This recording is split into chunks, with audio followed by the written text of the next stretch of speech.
Good afternoon, national readers. You are watching myself, Laura Webster, the editor of The National, and Sander Elliards, who is one of our political reporters, and Abby Garton-Crosby, another one of our political reporters, as we unpick this morning's, shall we say, bombshell news that the First Minister is going to be resigning after being First Minister for more than 8 years.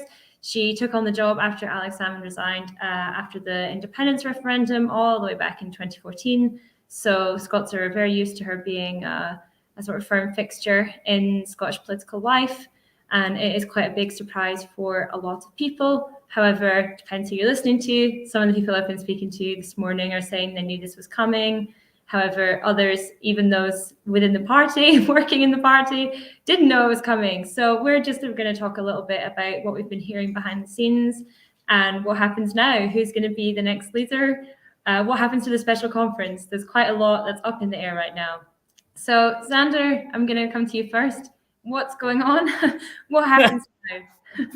What happens now? Well, I think as we've just put live, Tony Giuliano, the policy chief of the SNP, is calling for the special conference to be postponed at the very least. And I think realistically, Nicola Sturgeon's left the party in a place where they have no real other option but to postpone the conference. I mean, she said that she didn't want to go into the conference as the SNP leader, giving her opinion decisively that she wants the de facto referendum run on the next general election. But she's kind of laid a trap for whoever is to take over, because if they run on a ticket that they do want the general election to be used as a de facto referendum, or on the opposite ticket that they don't want the general election to be run as a de facto referendum, and then the party decides the opposite at conference, they're stuck in the trap that she is saying that she was being wary of, and that's one of the factors behind her decision to step down. So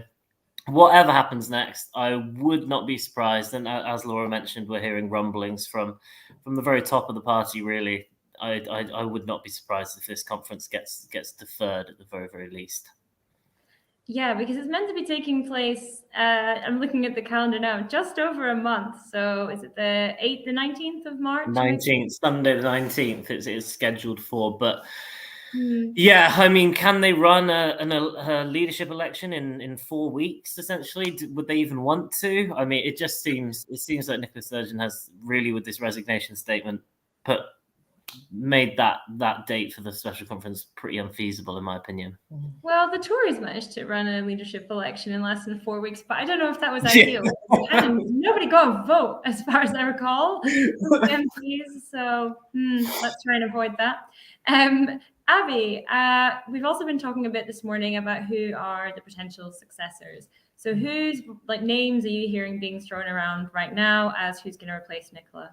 I think the kind of top three headline ones are the obvious choices, I would probably say. You've got Angus Robertson, Constitution Secretary, Kate Forbes, who's on maternity leave, and there's been lots of theorising about whether or not she would launch a leadership bid when she comes back, because I don't know when she's due back. I think she's only been off for about 6 months, so she's got a bit of time in hand. So there's that, and then potentially John Swinney. So these are the top three ones, but as we saw from the Tory leadership contest, it can go anyway, these things. You know, we could all think it's going to be Angus Robertson, a coronation for him. We could end up having somebody a little, less known who takes over the role. So it's definitely some big shoes to fill, whoever's willing to take that on. So as Sander was talking about, they're going to have to pitch their flag on which do they want a de facto referendum or not. They're going to have to lead the party on that now.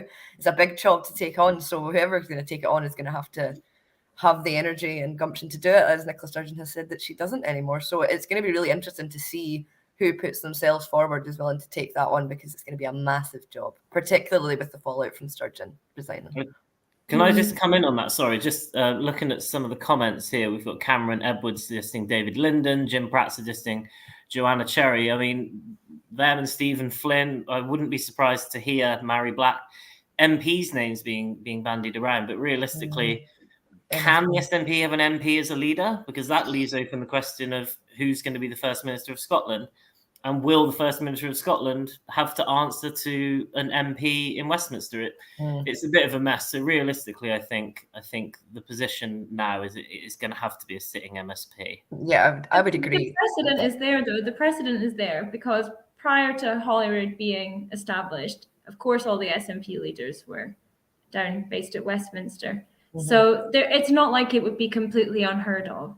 I think it is possible. And I think that looking at the people in Holyrood are all seen as very close to Nicola Sturgeon. If they wanted to take a break from that and sort of say, I'm my own person, they might be sensible to go with somebody that is based down in Westminster. But you're right, the SNP have used a lot of political capital attacking people like Douglas Ross for having a seat in Westminster while also running the Scottish Conservatives.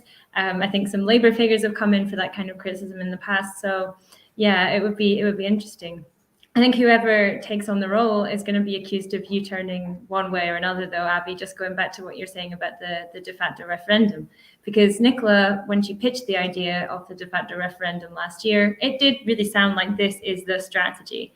And over the last few months, we've heard more and more questions and more speculation about whether that's going to happen in the way that it was initially kind of floated.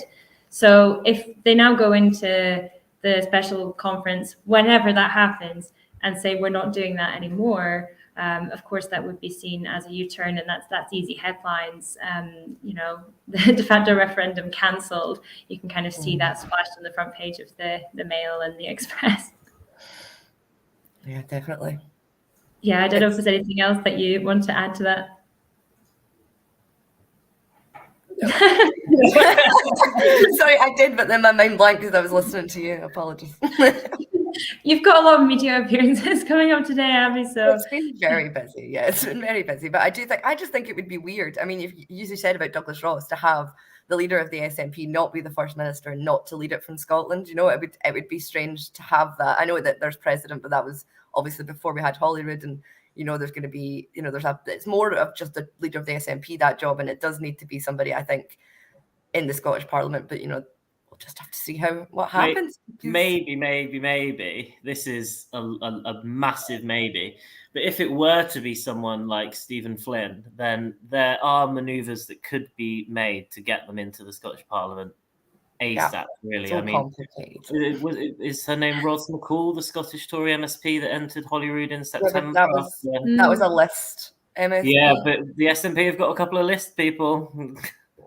Who are you suggesting is going to fall in their sword? It would be possible to parachute an MP into Holyrood at the drop of a hat if they so chose. It's possible, but I think that would probably be quite unlikely. I think the idea that it has to be somebody at the Scottish Parliament, I think you guys are both too hung up on that personally, because I think that there are certain strategic advantages to having somebody who's based. It would just. Do you not think it would be? It would just be chaos having a First Minister of Scotland that had to answer to an MP who was the leader of the SNP. I mean, you can imagine the political attacks. But if you look at it from the other perspective, it gives the leader of the SNP the opportunity to go up against Rishi Sunak or whoever is Prime Minister every week at PMQs. And in terms of media kind of coverage, you're in Westminster where all of the lobby journalists are. So you can kind of game the system for yourself a little bit. That's because, truthfully, the coverage of Holyrood is nowhere near as extensive as the coverage of Westminster. So I'm being devil's advocate. If somebody who's down in Westminster wants to become MP, I'm saying it might be advantageous for you. Anyway, I wanted to chat a little bit about the speech that we just heard Nicola give. So Abby, you were watching it. What were kind of the key top lines from Nicola's resignation speech? Yeah, it was quite a long speech. I've been at a lot of Nicola Sturgeon press conferences in my time, and that was definitely one that went on a little bit longer. But I think the key thing that she said was, that there was a lot of, from my perspective, a lot of similarities to Jacinda Ardern's resignation a couple of months ago or last month, where she said, I've got to the point now where I don't think I have the energy for this and I can't do it anymore at my full capacity, which I think is the kind of main point, that, she's putting herself first. She also said about her family and the impact that it's had on them and her niece and nephew, I think, which she's got quite emotional when she was talking about that. So yeah, there was a lot, and there was a little bit of hint about, she said, the brutality of modern politics. There was a bit of a hint there that, all the kind of attacks that she has been through and things are starting to take their toll on her. So while this was a surprise, I think when she laid it out, all the reasoning that she had behind why she was standing down, I don't think many people could criticize her for it. For anybody who watched or had seen the headlines in the last couple of months from basically from the Supreme Court ruling, if we trace it back to then, that's when they kind of the pressure really started to come on. And we also had the intervention from Stuart MacDonald that we published, the 4,000 word essay that he had a couple of weeks ago with his opposition to that. So, there have been splits in the party, and she said in her statement, that her leaving frees the SNP to basically thrash this out without being worried about her losing her job. So I think that was the kind of crucial point, that she's basically backing off a little now by resigning and letting the party thrash it out. Whether what the outcome of that is going to be, we obviously don't know yet, but it's certainly going to be interesting to watch. I'm just going to respond to somebody from the far right patriotic alternative group who's commented to say, "We cranky gone next SNP, then national." I would say I'm sure groups like patriotic alternative will be gone long before we are gone. And I'm going to block you from commenting in the chat. So thank you very much for your feedback. Xander, I was just wondering what you felt the key moments from the conference, the resignation speech were. The conference, I haven't got a crystal ball, unfortunately. Sorry. From the speech, for me, as I said at the beginning, the key point was about the de facto referendum. I think that, you can trace this back to the Supreme Court, because after the Supreme Court said, no, you do not have the power to hold a second independence referendum without Westminster's consent, that left Nicola Sturgeon with her strategy of a de facto referendum, which it has not been particularly popular among the SNP, as you mentioned. Stuart MacDonald came out about it. So she was in a position where her party was essentially going to undermine her. I mean, the Ashcroft poll that we had out over the weekend, or was it Monday? The Ashcroft poll had 48% of SNP voters against the idea of a de facto referendum and 44% for it, which suggests that the party is pretty split down the middle. But leading a divided party, I mean, you can look to Westminster, you can look to Liz Truss and Boris Johnson and Rishi Sunak to see how well leading a divided party really works for leaders. So, as I said, I think Nicola Sturgeon has wisely dodged a bullet there by stepping down before conference, but she is essentially putting whoever the next SNP leader is in the path of that inevitable de facto referendum bullet. So we will see. We will see.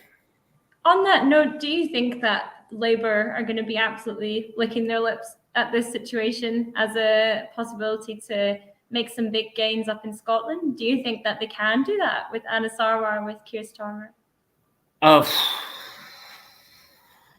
big question. I mean, this is definitely going to help them. There's, in my opinion, there's no doubt about that. Kieran Pedley from Ipsos Mori, the polling organisation, he was saying that this resignation is going to be the biggest boost to unionists since they won the referendum in 2014. And I mean, I can't really argue with that. And whether or not Labour are going to win more than a handful of seats at Westminster in Scotland, I doubt it. But I mean, even a handful is much more than they have now. So one, yeah. They're being very strategic, right? Then we've heard a little bit about some of their candidate selections for various constituencies. So we know that Douglas Alexander has been selected for East Lothian. Whatever people think of Douglas Alexander, it's sensible to put a well-known figure in that constituency. So if you don't know, it's currently held by Kenny McCaskill, who of course was elected as an SNP MP and then defected to Alba. It's likely that he will stand again. I haven't seen any indication that Alba wouldn't be standing their candidates again. And of course, there'll be an SNP figure as well. So you can imagine people maybe have an attachment to Kenny McCaskill as their constituency MP or like him from his time at Holyrood. They vote for him, or they're Alba supporters. They vote for him, and then you get people voting for the SNP. It opens a big space in the middle for Labour to come through, whether Douglas Alexander is liked or not. And over in Midlothian, they've selected Kirsty McNeil, who used to be an advisor and speechwriter to Gordon Brown. So it's clear that they're selectively choosing people who have worked with Brown, with Blair, with people who they see as having a proven track record. But whether those views are at all relevant to modern Scotland, I think we'll have to wait and see about that.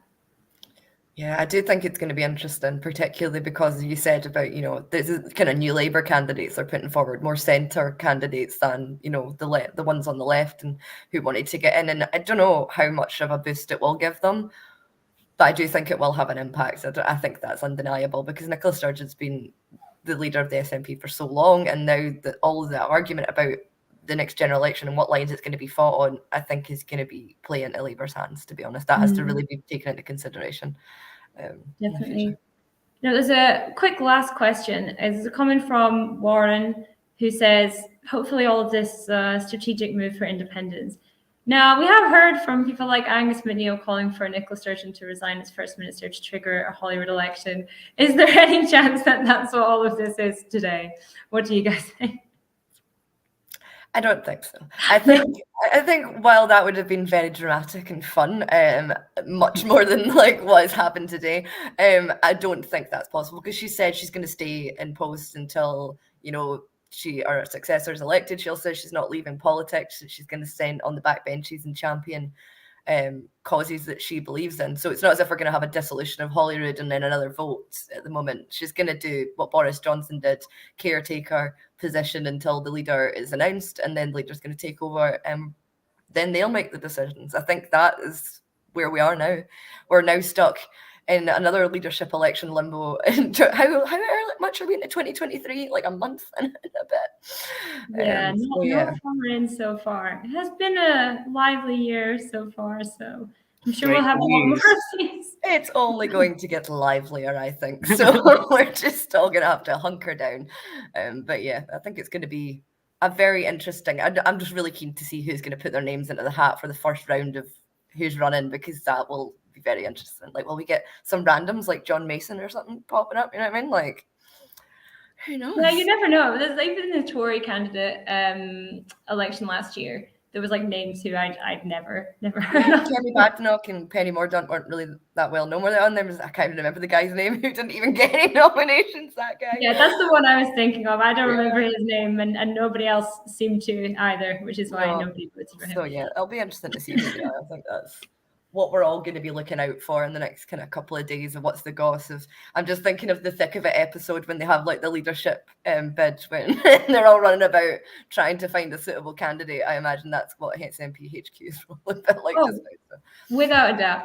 Yeah, so I'll wrap everything up here. But of course, if you want to keep up to date with all of these news stories that we're talking about, we are currently running a live blog on thenational.scot, which will be live all day. We've got all the reaction. We've got the reaction coming in from Rishi Sunak, Alistair Jack. We've got Douglas Ross's statement, which was not very diplomatic.